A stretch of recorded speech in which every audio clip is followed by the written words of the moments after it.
Okay, thank you so much. What a nice introduction. Holy cow. Every once in a while you get a really cool introduction like that and you wish like your kids could hear it.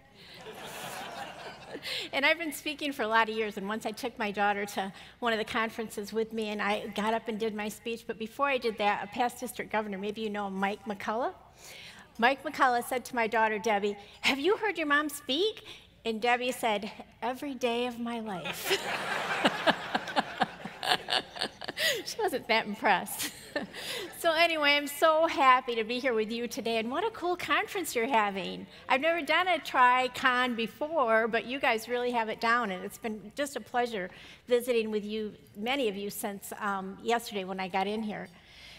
So it's such an honor to be here because there are so many Rotary stories in this room, and I'm so honored to be here and talk to you about what I'm passionate about, which is economic community development. That is my passion. That's what I've been involved in, and I'm going to tell you why. But first, I'm going to tell you like how we got there, and I want you to remember, I know you're all really smart, educated people, and I could throw statistics up there till the cows come home, and you'd all understand that. But tonight, I only need for you to remember one number, and that number is 33,000. 33,000 is the number of people that die needlessly every single day in this world. Needlessly. They're preventable deaths. Most of those deaths are children under the age of 5 years old. That's not okay. That's not okay with me. We are involved in projects. I have been involved in projects for years and years and years, and still we have 33,000 people dying needlessly every single day. We invest our money. We invest equipment, medical equipment, our time, our volunteer hours, all those things, and still we have that happening. That's not okay, so I decided I was going to try to figure out why that is. So I've been involved in projects for 20 years, more than 20 years, and evaluating projects for the last 15 years. And so when I did that, then I started to think about what's our return on our investment? What are we getting back for all of these hours and all this dedication and all this medical equipment going all over the place? And it always comes back to that number for me, that 33,000 people die needlessly. So I've been involved in Guatemala, Nicaragua, Bangladesh, Romania, all over the place. And still, when I go there, I see failed projects. I see projects that really are successful and helped a lot of people, and I see failed projects. And so how can that be? These are projects that I helped support, projects that I helped build, that I came and got money for, and talked to people about supporting this project because it's like the best thing. So do this project, they did it, and then I go back to find rusted out medical equipment in the field. And I'm really a smart woman. Really, I am. I've got a PhD and an MBA, I'm telling you. I'm smart, and in spite of all that, I managed to be involved and promote and get money for failed projects. So I'm going to tell you a little bit about that tonight. What you need to know is that I'm smart. We have to establish that right away, because I'm getting ready to tell you all the stuff I messed up on, okay? This isn't naturally blonde hair. This is bleached blonde hair. Underneath this bleached blonde hair is a really smart brunette who really failed in a lot of projects. So here we go. I'm going to start with a quote from Gandhi. And Gandhi said, "Don't tell people what to do, tell people a story and they'll know what to do." So I'm going to tell you my story tonight. So I got involved in a project in Indonesia. And this was after being a group study exchange team leader for 6 weeks in Bali, Indonesia, and Lombok. And at that time, I was really involved in a blood bank and wanted to get busy with that when I got home. After we got that all taken care of, which is a story like ancient history, we got that taken care of. Then I heard from that district, 3,400, and they sent me a UNICEF report from that they had submitted to the United Nations. And that report said that the children in Indonesia were in worse straits than any of the children in Asia. And they were in jeopardy of losing an entire generation. And the way that would happen is because they didn't have proper education and they didn't have proper nutrition. Well, I thought about that, and I thought, well, when I was in Indonesia, I went to a village, a remote village.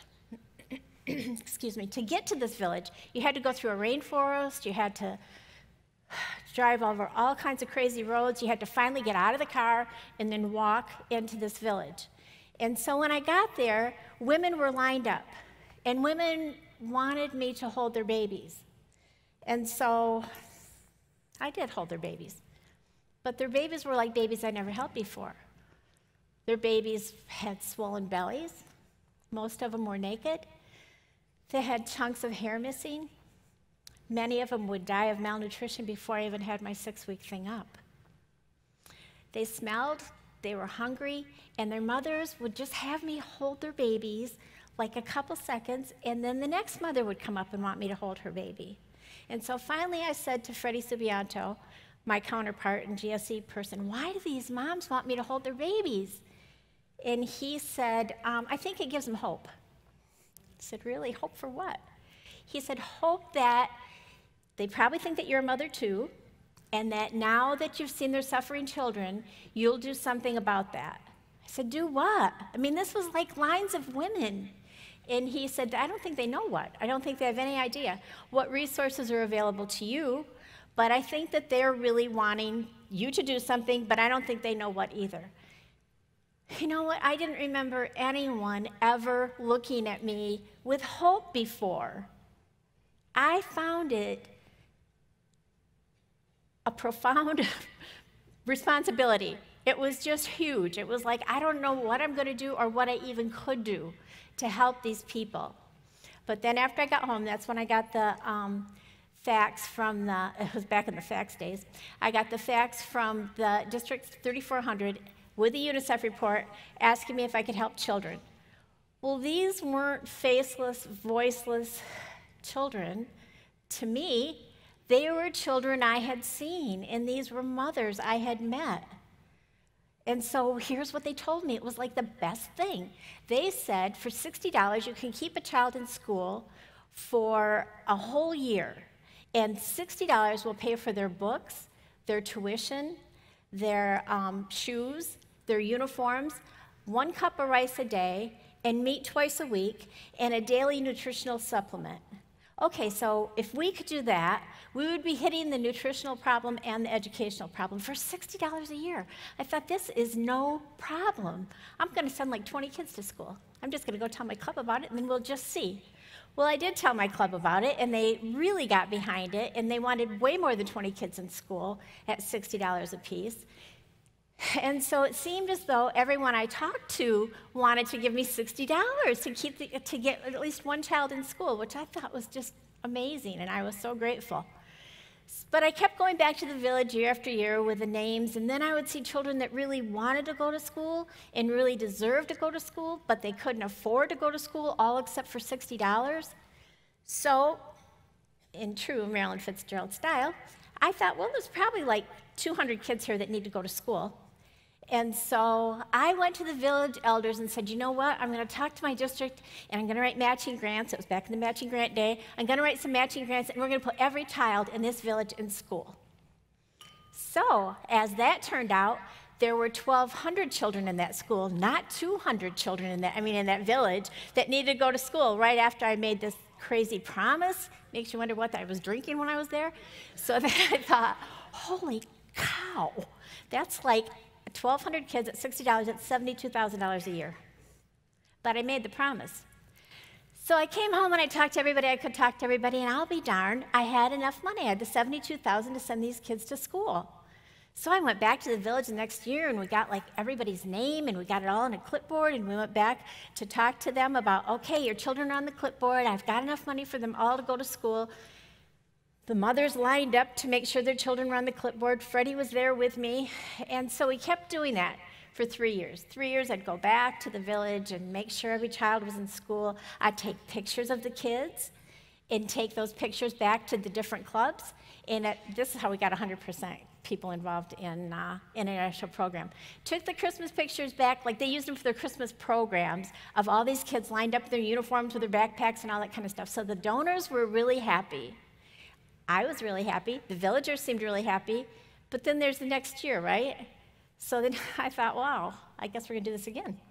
So we kept doing this for about 3 years. Then finally, this rice farmer came up from the field. And this rice farmer is, his name is Nyoman. He came up from the rice field, and he didn't talk to me, but he did talk to Freddie.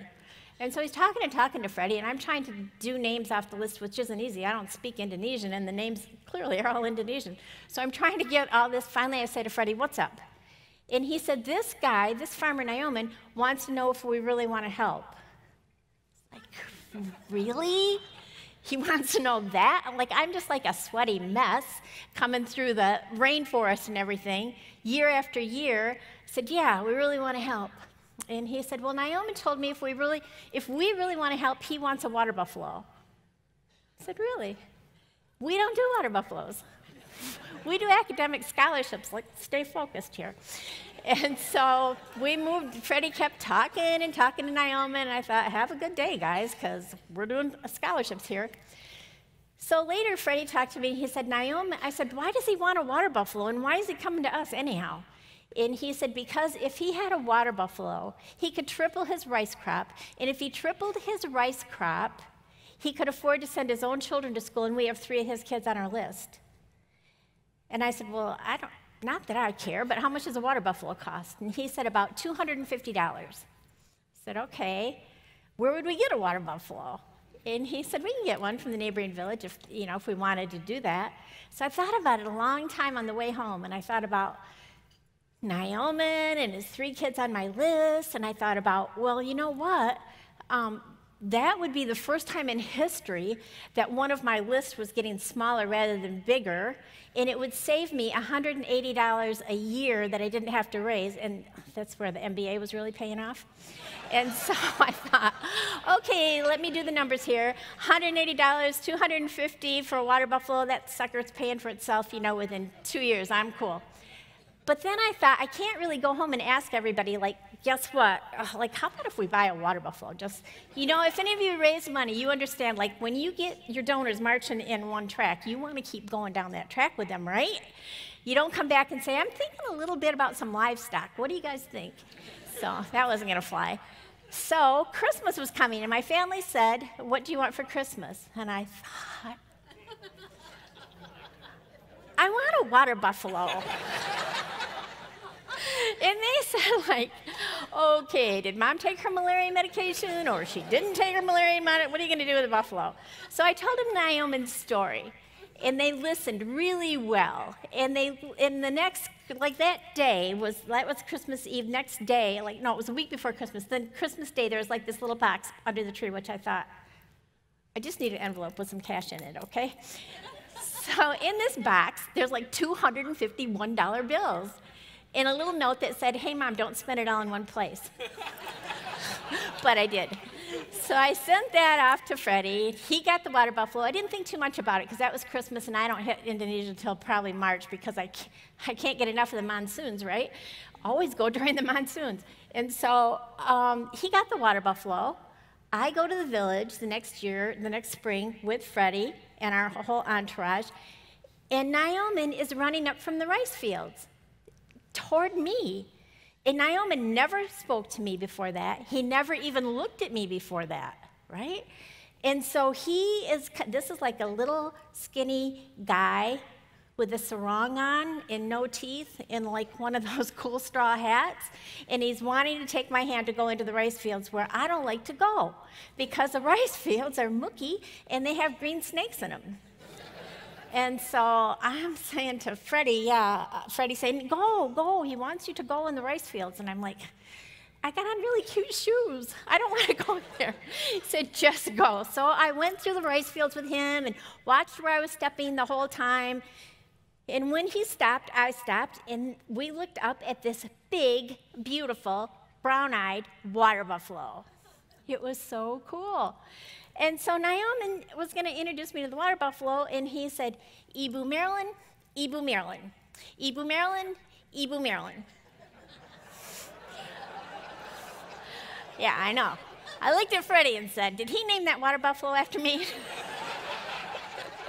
He said, yeah. I said, how cool is that? That's so cool. So the rest of that trip, I got to watch Naaman and Ibu Marilyn in the rice fields together, and he was so smiley and looking at me in the eyes and had such great pride. And his wife stood in line that year only to tell me she didn't have to be in line, that her children were already taken care of because Naaman's deal was he had to save enough money to put his own kids to school. That was great. Then I went home, and then a little while later, I get a fax from Freddie saying the women in the village were so inspired by Naomi that they wanted you to buy them 20 piglets. Hello. Really? And what are we going to do with 20 piglets?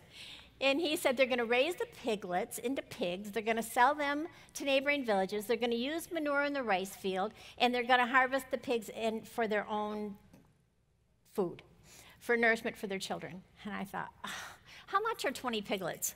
And he said about $180. I said, well, guess what? I had a birthday coming up. So my kids said, what do you want for your birthday? And I said, I'm thinking piglets. Thinking, yeah, about $180 for piglets. So we did it, sent the money. I didn't really think too much about it. Then a couple months later, I get this grainy picture from a fax of these women all lined up, holding these cute little piglets like under their shoulders with a big sign that said, Happy Birthday, Ibu Marilyn.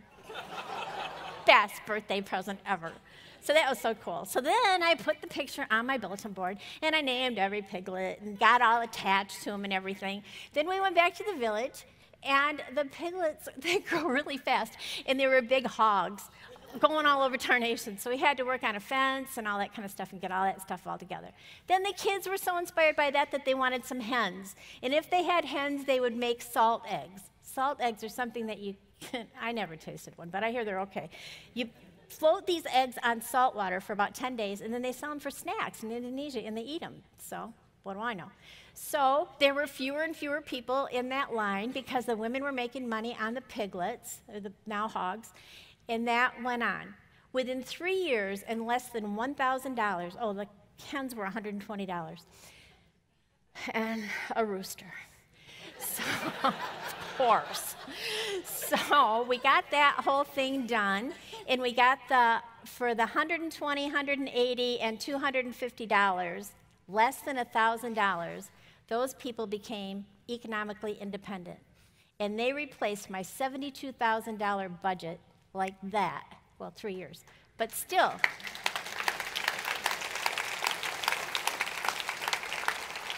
Now, I would love to tell you that was like I was the genius behind that, right? I thought, maybe if I do some of this stuff, they'll all be okay.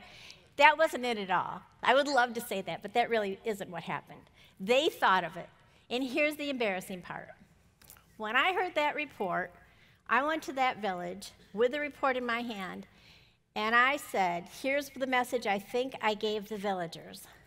You guys got a big problem.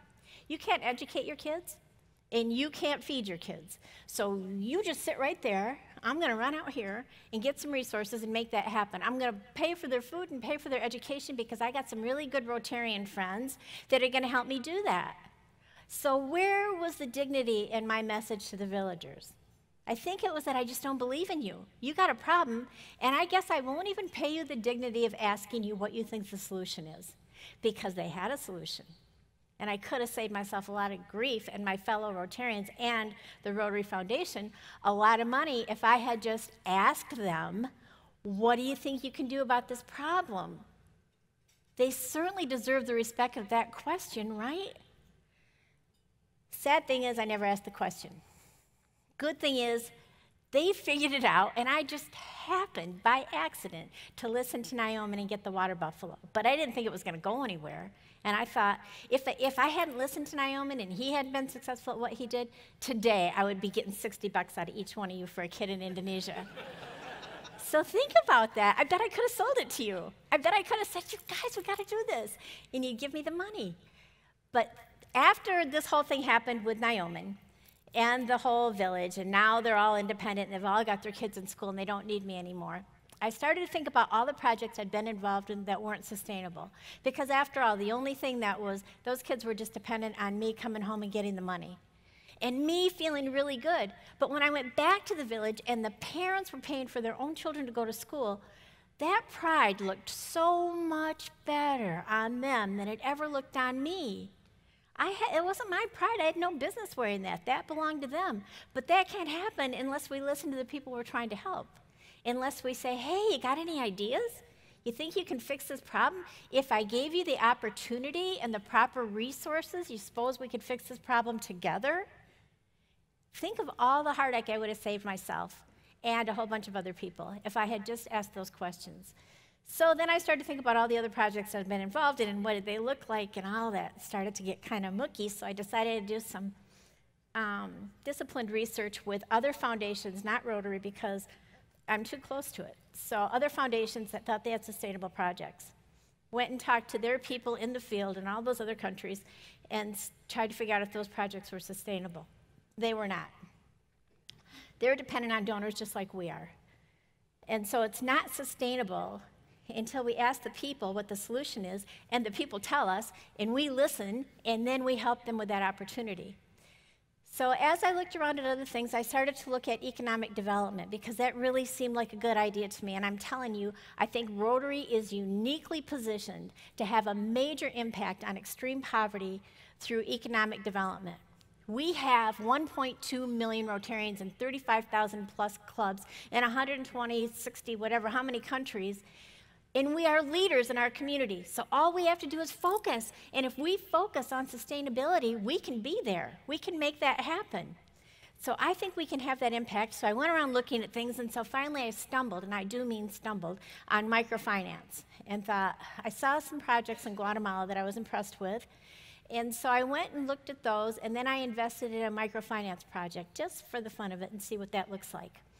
So I went back to that project a year later and went into the fields with a Mayan translator and met Shirley the tortilla maker. You can't talk to Shirley without this going on, like nonstop. And it seems like an easy thing to do, but it's really hard to do. She tried to teach me. I cannot make a tortilla.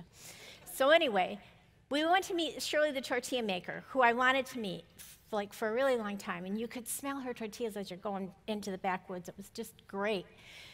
So the Mayan translator says, this is Marilyn. Marilyn is the person that got you this microloan to buy this pan, to buy the ingredients for your tortillas. That microloan came from Marilyn. Shirley, a woman like about this big, looked at me and pointed at me and said, and I paid you back. Okay, this is what we're shooting for. We want somebody. I was so proud of her. She took so much pride in her own success, which is what we want people to do, right? We don't want them to say, thank you, thank you, thank you. I'm so pleased that you did that for me. All I did was provide an opportunity. Shirley's the one that took advantage of it. Before that, Shirley didn't even know how to count. Not even how to count. She learned or to sign her name. She learned how to count by using coffee beans. Now she can pull out this dirty little book and tell me how much it costs to make a tortilla, how many she has to make to break even, and how much money she has to set aside in order to put her children to save money for her children to go to school. That's a big deal. So for the last 10 years, that's all I've been involved in is microfinance, which seems like I would like to say like all those projects before, like in Indonesia and even the microloans, it would be just great if it was all as easy as buying a water buffalo or a hen or piglets or whatever, or a tortilla pan or whatever. But it's not that easy. Because you know why? Because these people have no education. Think of all the businesses in the United States that fail. They start up and they fail. They start up and they fail. That's when we have an education we can count, right? So I figured out the 4 components. I didn't figure it all out. Some of it came from Grameen Bank with Dr. Eunice, who wrote the foreword to my book. So the 4 components and a healthy microfinance program are education, the loan resources, networking, and mentoring. This is exactly what the Balinese Indonesians did in the microfinance, or in the agricultural thing that we were doing there. So that they provided mentoring. All that horrible drive I hated taking, they took every single Saturday and went into the village and taught those people literacy skills and taught those people how to run a business. Women didn't know the cost of goods sold for a pig or a hog or whatever they were doing. They didn't know how to harvest it. They didn't know what they should charge for it. They didn't know what it cost to feed it. So that took Rotarians to teach them that. The same thing is true in microfinance. They have to have education, networking, and mentoring, and that's who we are as Rotarians. I bet if I took a hand count, most of the people in this room are entrepreneurs or had been entrepreneurs. This is what we can do. This is what can happen in microfinance. So we have to provide education, make sure that that happens. Networking, who networks better than we do? So that if your club supports an entrepreneur, somebody that's selling popcorn or whatever, every person in your club is going to be buying popcorn, right? That's great networking, and then you're going to tell other people about it and all that kind of stuff. So the networking and the mentoring to say, why am I not making money? So I think I've had a lot of people say they want to be involved in microfinance, and I want a lot of people involved in microfinance. I want the whole world involved in microfinance, but I want you to understand there's 4 really important components for a successful microfinance project. And you can do that. We can do that. That's who we are. And I think that if we did that, like if I had a dream, if they said, Marilyn, click your heels together 3 times and you can have anything happen, it would be like that every district in the world supported a microfinance program right here, right where we are, and we made it happen in our communities because that's community economic development. And all of those communities are full of leaders in that particular community.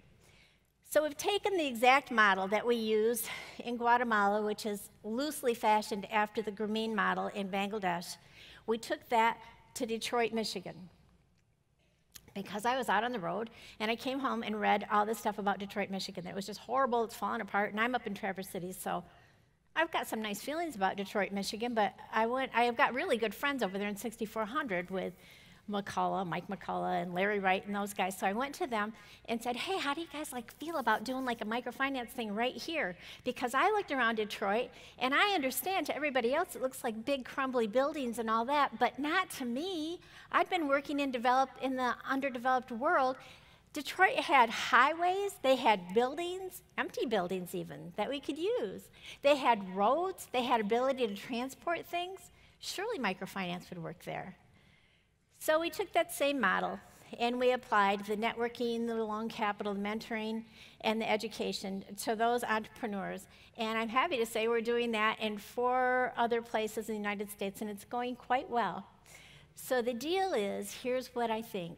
I think if we get involved in our own communities and help provide opportunities in other communities where they're just not, in an underdeveloped world or whatever, I think we'll see a big change, because I feel very strongly that we have to get off from the charity train and get on to the opportunity train. And the opportunity train means that we're not going to just keep giving all of this stuff away like the foundation is a bottomless pit. We're going to invest in sustainable projects that will be there even after we're gone. Because when we invest in people, and we invest in economic development in those communities on a grassroots level, I think we're really going to have a major impact on extreme poverty. So if we do that in every district, I think that'd be great. And I think we have to if we stop to think that charity robs people of dignity, there is nothing empowering about charity. So when you're standing in a line to get some handout, it might be a really good day for us that we're giving this stuff to these people, but it's not a really good day for them. I'm a psychologist. I'm telling you, people don't take pride in that. People aren't empowered by that. But what people are empowered by is opportunity. And if we can provide opportunity for people, we're going to find out that we have listened to them, we've asked the right questions, we've listened to them, and we've implemented their ideas, and they will keep it together. They will be the glue that keeps it together. So when I started Rotary, I decided I was going to save the world, right? Because why not? Just save the whole darn world, because I got this whole big force of Rotarians behind me, so what could be wrong with that? Well, I was collecting money one day, and it wasn't really going that good in the club. Hard to believe, I know. But I was collecting money and saying, we can do this, we can do this, we can do this. And one Rotarian had the nerve to come up to me and say, Marilyn, you know what? You can't save the whole world. I thought, really? That's like telling me about Santa Claus or something. It was just a bad day. And so we were picking up our stuff off the table after the meeting, our brochures, and I was talking to my good friend Wes. And I said, so-and-so said to me, you can't save the whole world. And Wes was somebody that mentored me, and I love him. And he said, you know what, Marilyn, you can't save the whole world. I From you? I don't need this from you. He said, but what you can do is you can light a candle in a dark corner, and that candle can give off hope. And that hope can keep people going for one more day, one candle in a dark corner. And that's what I see as opportunity. Naaman was that candle for his village, and he gave all of the rest of the village hope. And that really, really stuck with those people. Much more hope than I ever gave them over a 6-year period, much more hope. And so providing hope is a really important thing to do. Now I'm going to wrap it up with, I'll go back to Gandhi. When Gandhi said, be the change. Be the change in the world, right where you're standing here and over there too. Be that change in the world. The change. Don't save the world. Be the change in the world by providing opportunities in economic development on a grassroots level with communities. And let's give the foundation a break, you know? If you do microloans, they give the money back again. Can you imagine they repay the money? It's like recycled money then, and you keep doing cycle loans.